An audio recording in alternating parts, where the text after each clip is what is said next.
Hello tout le monde, j'espère que vous allez bien. On se retrouve aujourd'hui pour une nouvelle recette. Il s'agit de la recette des baklawa. Donc pour cette recette, on aura besoin de 800 g d'amandes émondées. Donc ici, je les ai réparties. Ici, dans ce bol, j'ai 450 g d'amandes et ici 350 g. Alors tout simplement, ici, les 350 g, je vais les laisser blanches, hein, donc des amandes blanches. Ensuite, ici, les 450 g, je vais les faire frire dans de l'huile.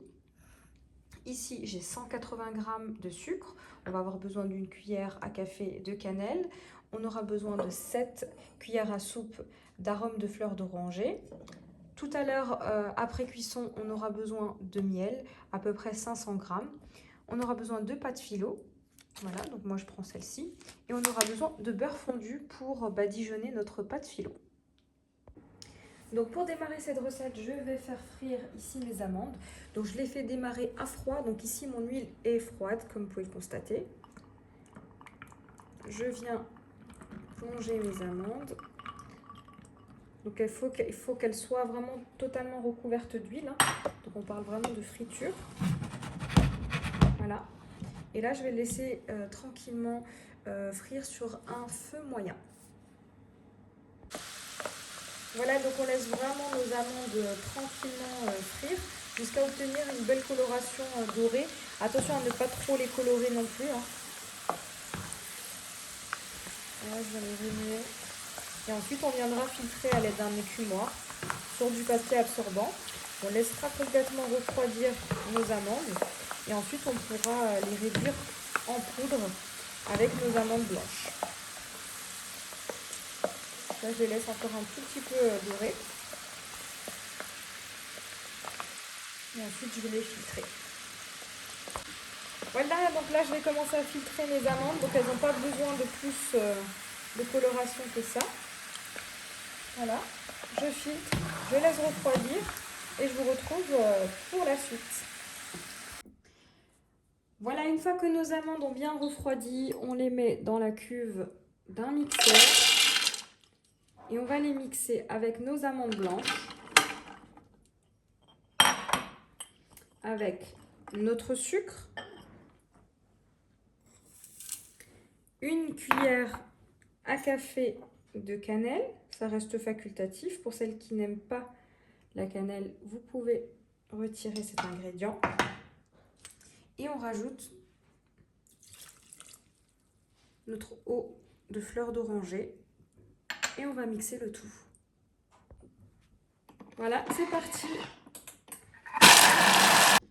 Voilà, je vous montre ce que j'obtiens.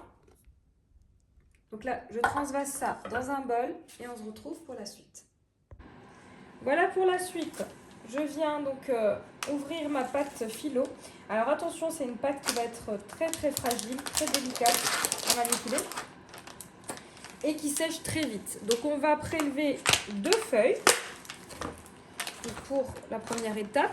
Et ensuite, on va recouvrir nos feuilles à philo, soit dans un linge propre ou soit dans du papier film.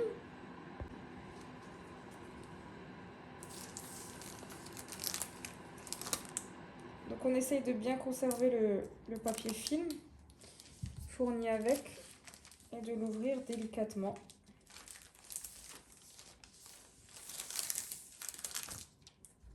Voilà, on déroule.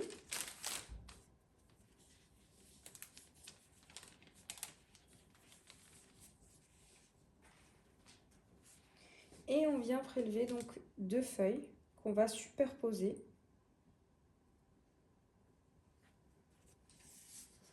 Donc là, je prélève mes 2 feuilles et j'enroule le reste et je garde pour la suite.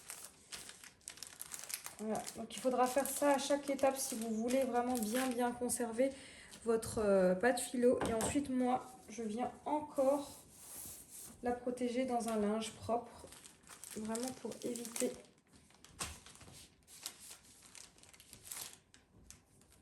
qu'elle ne dessèche. Voilà. Donc là, on va pouvoir passer à la première étape. Voilà, donc ici, j'ai mes 2 feuilles superposées pour avoir plus de croustillant et une meilleure tenue. Ici, j'ai du beurre fondu.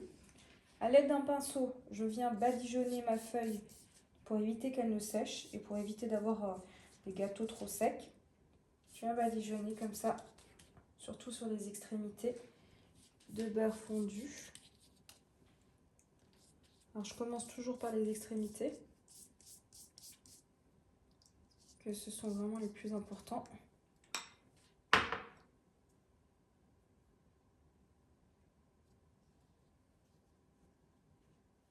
C'est une pâte qui va se déchirer assez facilement, la pâte philo.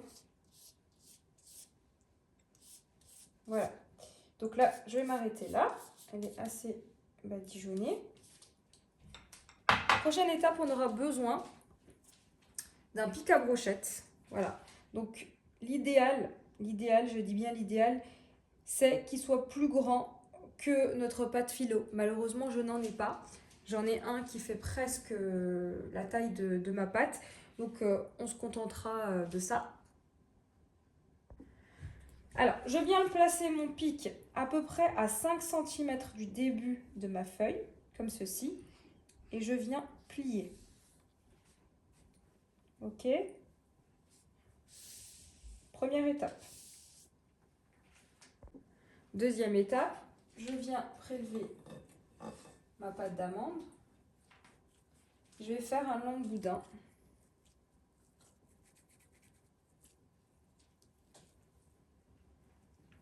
Que je vais venir placer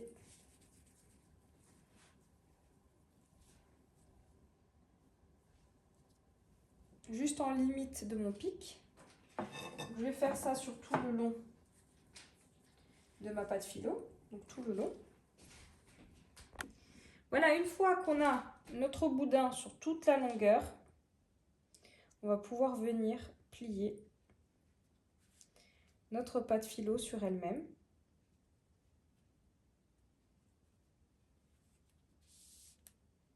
Jusqu'à la fin.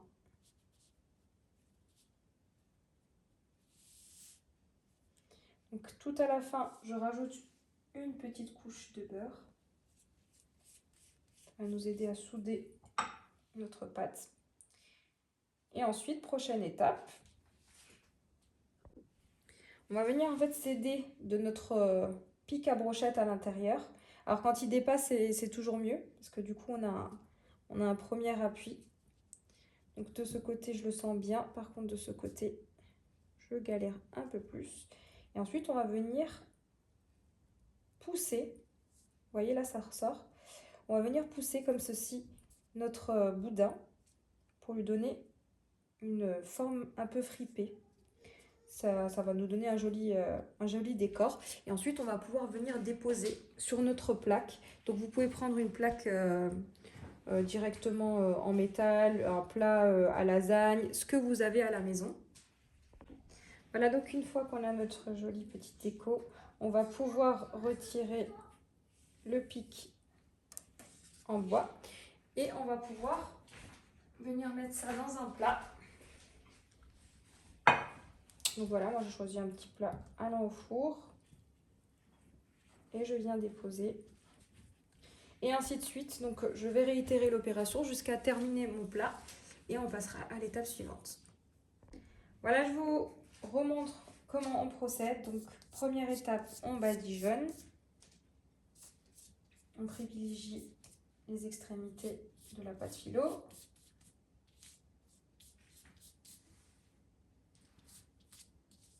Vous voyez, elle commence déjà à se déchirer un petit peu. Ça, c'est parce qu'elle sèche extrêmement vite.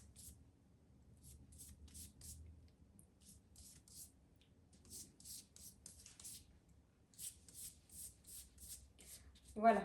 Donc, une fois qu'on a badigeonné, on vient prendre notre pâte d'amande et on va faire des boudins qu'on va venir déposer tout le long de notre pâte. Donc, avant ça, on vient placer le pic approximativement à 5 cm. On plie. Et là, on va pouvoir venir déposer notre boudin.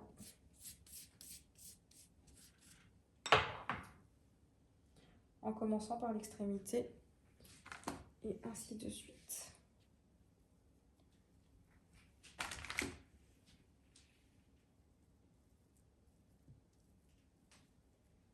Voilà.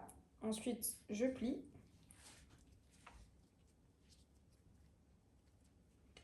Jusqu'au bout.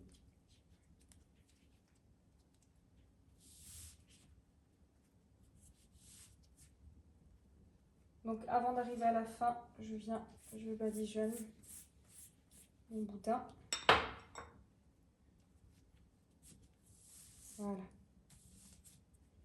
Donc là, je pousse de chaque côté jusqu'à refaire sortir mon pic à brochette. Voilà. Ensuite, je retire le pic à brochette et il ne me reste plus qu'à le déposer dans ma plaque.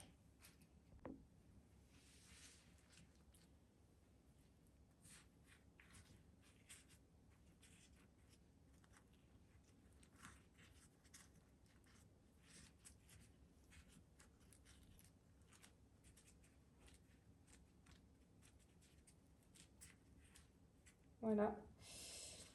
Et ainsi de suite. Voilà, une fois que vous avez terminé complètement votre plat, vous venez badigeonner en surface avec du beurre fondu.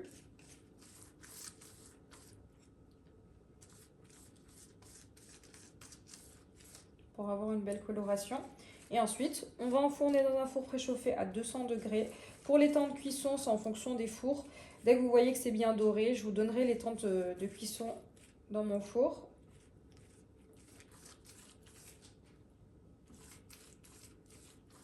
Voilà, c'est parti pour la cuisson. Voilà, ça vient de sortir du four, ça sent super bon. Donc après 40 minutes de cuisson, je viens arroser avec du miel. Il vous faudra approximativement 500 g de miel. Voilà, je vais arroser toutes mes baklawas.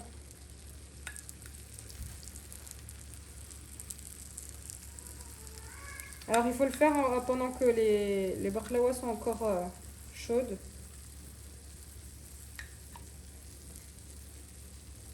Pour bien faire pénétrer le miel.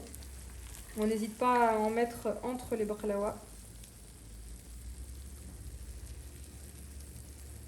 Et là je vais laisser juste un petit peu tiédir avant de couper.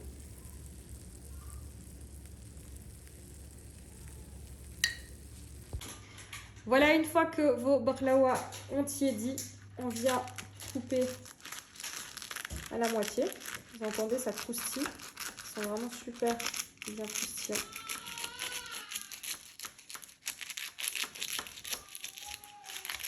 Et ensuite, à nouveau, à la moitié.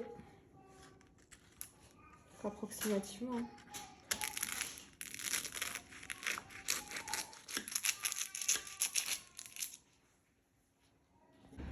Voilà, après ça reste purement facultatif. Vous pouvez venir parsemer de pistaches concassées ou alors d'amandes concassées.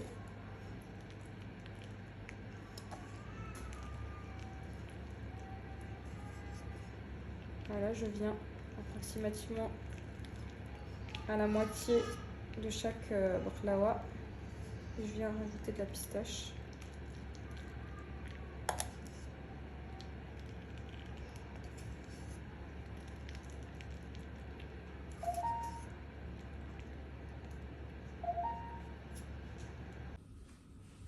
Voilà, cette vidéo arrive à sa fin. J'espère que vous avez aimé cette vidéo. N'hésitez pas à me laisser un commentaire. Et comme d'habitude, je vous dis à très vite pour de nouvelles vidéos.